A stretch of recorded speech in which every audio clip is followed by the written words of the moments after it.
Hey friends, welcome to episode 491 of the My 123 Cents podcast. I am Kevin Huntsberger, your host. I am going solo this week. It's been another one of those crazy weeks. Wasn't able to line up schedules, and honestly, the weekend got here before I knew it, and then plans going on. And so I decided to call an audible and do a wrestling under the influence. We'll probably have some videos up next week, some more content, getting some things out there on the YouTube channel.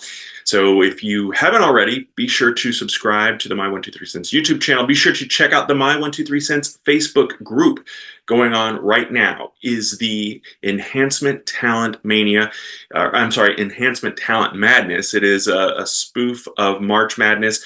We're down to, as you're listening to this or watching this, we're down to the finals. And I'm not sure who those are going to be just yet because voting ends on Sunday, and I will be posting the final matchup, and we'll vote on Monday and probably announce the winner then on Tuesday. So be sure, if you haven't already, to join the group. It is a private group, and vote on who should win Enhancement Talent Madness. Thank you to everyone who has already participated and done that.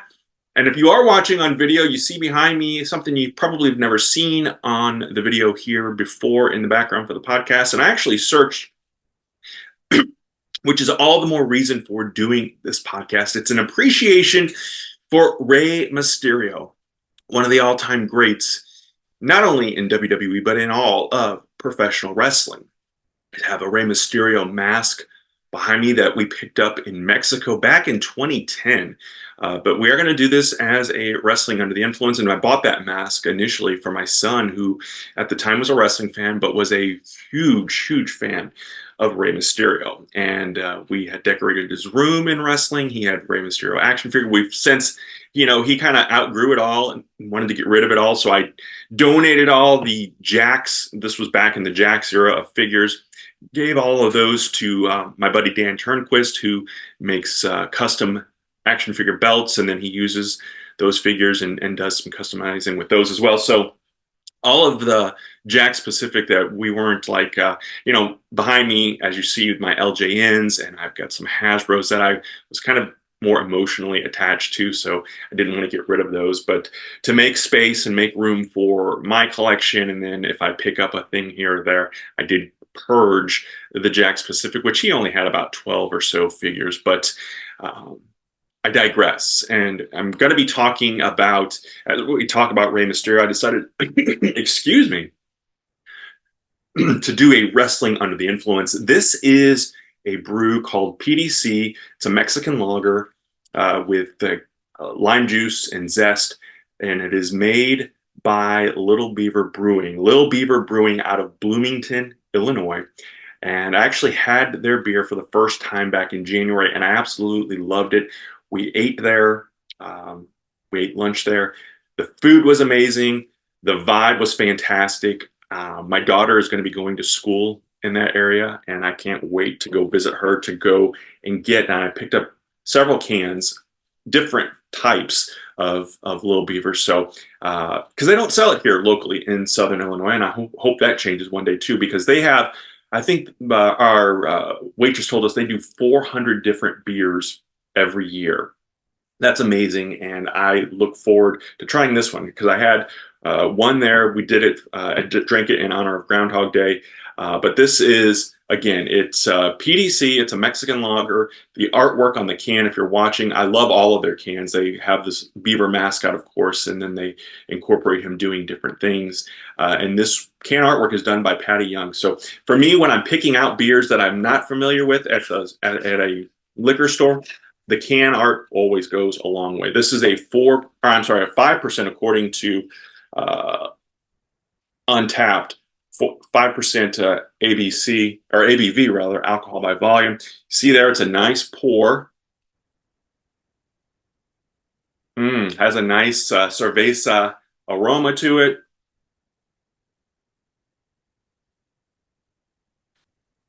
Wow, this is great.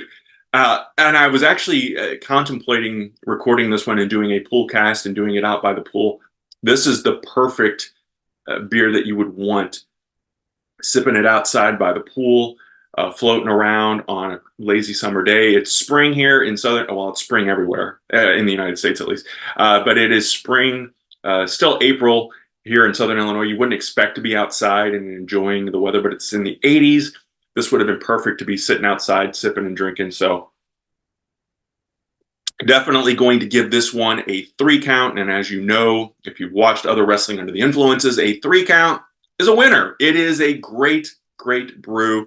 Again, shout out to Lil Beaver Brewing Company in Bloomington, Illinois. If you're ever in the area, check it out. It is great stuff. So we're going to talk more about Rey Mysterio as well. And, you know, actually, my very first memory of Rey Mysterio is Rey Mysterio Sr., who is the uncle of Rey Mysterio. I was at Starrcade 90. It was held in St. Louis that year.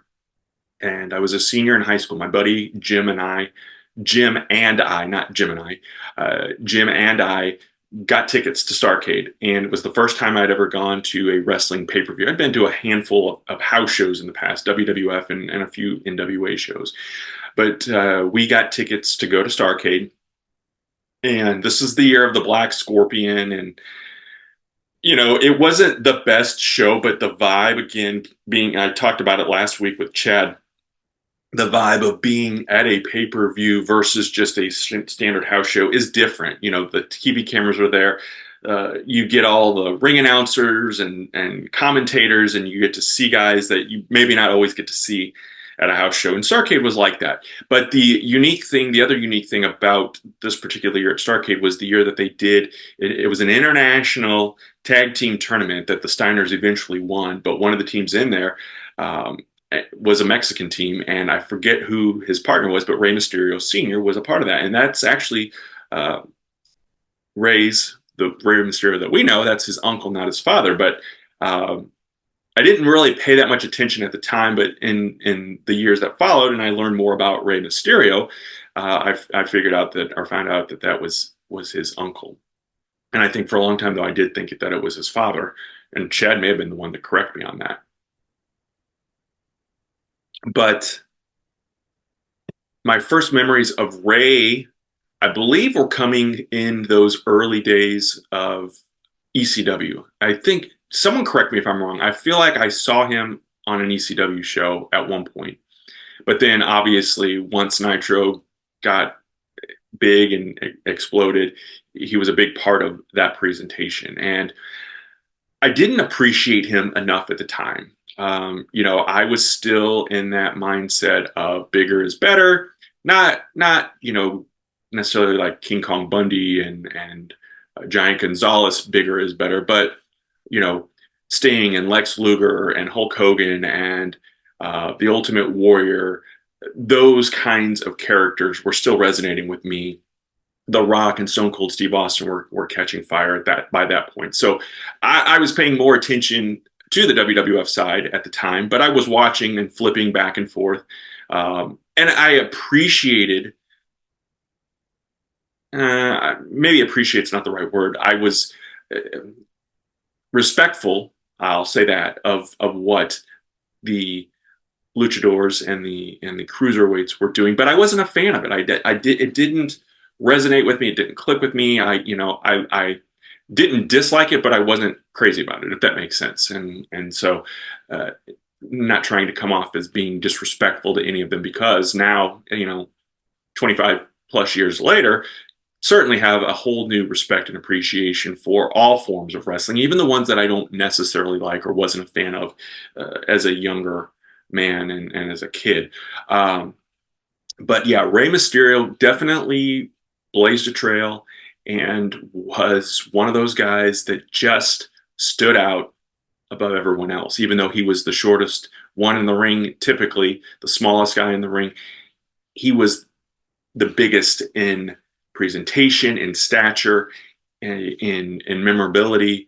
You know, 25 plus years later, he is still doing things. And I think kind of what maybe triggered this a little bit too was watching SmackDown this past Friday night and the match that he had with AJ Styles. And God, I've already forgotten who the third participant in that match was. But just seeing Rey in action at, the pace that he goes at still, and, we're about a year and a half apart in age. It's great seeing him in there, and the work that he's done with Dominic over the past few years, doing the tag team thing at first, and then the feud that they've had, and then that kind of rekindling at WrestleMania. His work, though, on Nitro, on those WCW pay-per-views, opening up the show, being a part of the show, being a part of that presentation, um, was always a big deal. And the matches that he had with Eddie Guerrero, I think one of my favorites, and I know a lot of people reference that Halloween Havoc 1997, and back then I was not watching WCW pay-per-views on a regular basis. Would catch bits and pieces of them, but yes, that was a great match. I have a very fond memory of his match with Eddie Guerrero from WrestleMania 21. Of course, their ladder match at SummerSlam for the custody of Dominic. Uh, they were just great in the ring. And I feel like when Rey and Eddie came to the WWF, WWE, they were put on an even higher pedestal. While they got a lot of TV time and visibility in WCW, and Eric Bischoff and the creative team there putting the luchadors out there and making them, the LWO, and making the whole presentation, part of, or the different than part of what we were seeing on Raw and eventually SmackDown, I think cemented WCW's legacy as well, and in turn the legacy of those luchador stars and of those cruiserweights like Rey, like Eddie, like La Parca, and Juventud Guerrero and Chavo Guerrero, and so those guys got the rub, so to speak. And I think that Rey helped to lead that charge. And then when he came to the WWE, and was different than we were seeing. And I know, Chad and I talked about this on a podcast. It was either it was the WrestleMania episodes that we were doing, and he kind of thought that the death of Eddie Guerrero was exploited a bit with Rey Mysterio and his run and his victory. And while I agree with him on the fact that I don't think Rey would have probably ever necessarily been a serious contender for the WWE or the World Heavyweight Championships, I think that the way they did it, I liked it, and I think it worked, and it became believable. There was a time where you'd see Rey standing in there with Kevin Nash, or one of these giants, and it you do have to suspend your belief for a little bit, but that's what wrestling is about. That David and Goliath story, and Rey is one of those guys that just, to me, it always, and as I've gotten older and watched and appreciated more of what the men and women do in the ring, it just, to me, makes it a more enjoyable experience. And we were there, we were fortunate enough to be there. It was our first WrestleMania. Chad and I and our buddy Jeremy went to Chicago for that first WrestleMania of ours, WrestleMania 22, and it was midway through the card. It wasn't the main event. I think it could have been. They could have closed the show with it and given them a little bit more time. But Kurt Angle and Rey Mysterio and feeling the need to put Randy Orton in there too. I think that Kurt Angle and Rey Mysterio could have had a great singles match. They had been in there against each other. Rey's pay-per-view debut was at SummerSlam in 2002. And while he lost that, this could have, they could have used that as part of the story too.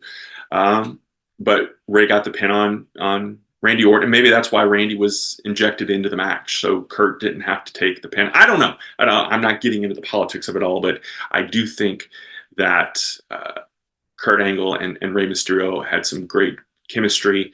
And Randy was fine being in that match as well. Rey would eventually, he didn't hold the title for a very long time, and quite honestly, I can't even remember who he lost it to. We talk about how our memories all become. I could, if Rey would have won the championship in '86, I could have easily told you who he then lost it to, and I'm sure someone will chime in and correct me. And the point of this podcast, if you're new here, I don't invest a terrible amount of time into research. I like to go off of my memories and talk more about the retro. And I'm guessing 2006 I mean, it's been almost 20 years. It's not technically probably classic or retro, but to me, it was far back enough in the machine to go and look back on and talk a little bit about it. So yeah, I didn't look to see the championship runs. I do remember he won the WWE championship and held it just throughout Raw before losing it back to John Cena. They were telling that story, I think, at the time with CM Punk during that summer of Punk, but Ray is one of those guys. He did go away for a bit, and then he came back, and I feel like he came back just as good and just as memorable. I do think during the WCW era, one of the biggest fumbles with him, probably one of the biggest fumbles of all time, uh, was unmasking him. I think that obviously that mask behind me. It wasn't bought at a WWE event. It was bought at a vendor in Mexico. But it's the Rey Mysterio style of mask, and having that as the marketing tool, getting behind some of these figures, to me, it adds the pizzazz, it adds the wow factor of this guy that's in there doing these amazing things, and he looks really, really cool and awesome, like an action figure come to life, or a superhero come to life. And that's the other thing I love about Ray is his variety of costumes that he wears at pay-per-views. We talked about that or I'm sorry, that Halloween Havoc match where I think he was dressed. Maybe I don't know my superheroes or whatnot enough, but it was that purple costume with all the question marks. Is that the Riddler? I don't know, but anyway, don't hate me for not knowing that. But one year we saw him at WrestleMania, and pretty sure he had on like a Captain America look. I think he's done Spider. He's done these superhero inspired looks, and it just goes along so well. And then watching him on TV last year get inducted into the WWE Hall of Fame. And I typically don't like my current active roster in the Hall of Fame, but as iconic as he was, I'm glad he got his flowers while he was still here with us and able to enjoy it and get those accolades and pay homage to his family, to his wife who has supported him through the years. But he's just a unique individual, and one of those guys again that I did not respect enough in the era that he was coming up and really active and a part of that presentation. And who knows, I probably do have a bit of a WWE bias. So had he started off in WWE, maybe I would have given him a closer look or a better look or whatever in those early days. But yeah, and the fact that my kid enjoyed him so much, and that was our, bonding over wrestling. He got to see Rey Mysterio. He got to talk about Rey Mysterio and watch Rey Mysterio. So that always mattered and made a difference for us as well. So I think that, again, one of those talents that does get talked about a lot now, but I think there was a long time that he was underappreciated, probably even looked down upon by some of his peers in the business, that he wasn't totally respected and whatnot. But I feel like he has more than proven himself and has held his own. He's a legend. He's in a class all by himself.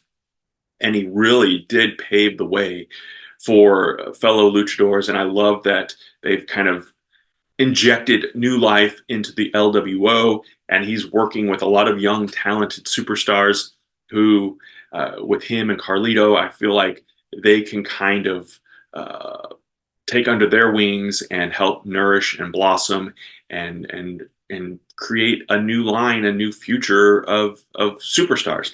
So I really thought, though, at WrestleMania this past year that he was going to lose that match. He and Andrade were going to lose that match to Dominic and Escobar. But I love the fact that Jason Kelsey and yeah, I only know the popular names, and I'm sure the other guy was popular too. But the other Eagles player, I love that they wore the Eagles masks and came in. And I knew Jason Kelsey was going to show up at some point. It didn't even click when I'm like, well, those are somebody. They're too big to not be somebody. And it did not click until they unmasked that it was them. So yes, 51-year-old me was surprised, and I did pop out loud and laugh. My wife is a Kelsey fan of both Jason and Travis, so she was sitting there and she actually stopped scrolling on her phone and looked up and watched, and so it was a cool moment, and I love that Jason Kelsey got to have that moment with Rey Mysterio, who is a bona fide legend, as we have clearly established here on this week's episode. So, what are your thoughts on Rey Mysterio? What are your favorite matches? I would assume, just as the years go on and he's, 49 years old,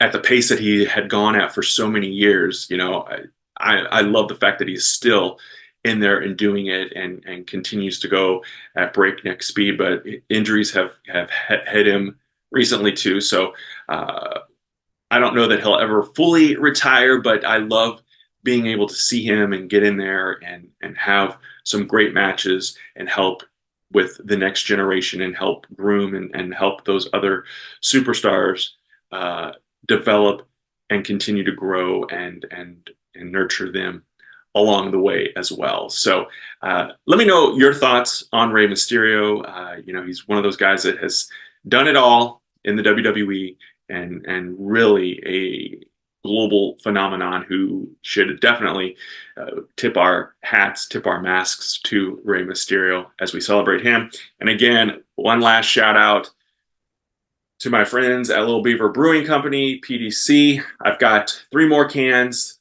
different holiday themes, so we'll be drinking those throughout the year. Probably not here on this podcast specifically, but we'll have them on my TikTok, as long as TikTok is still around, and Instagram as well. So friends, thank you so much for joining for this week's episode. We will be back next week. Probably the Black Bart interview with Vinnie Barry. We'll see about that. But cheers in the meantime. Have a great week, and we will talk again soon.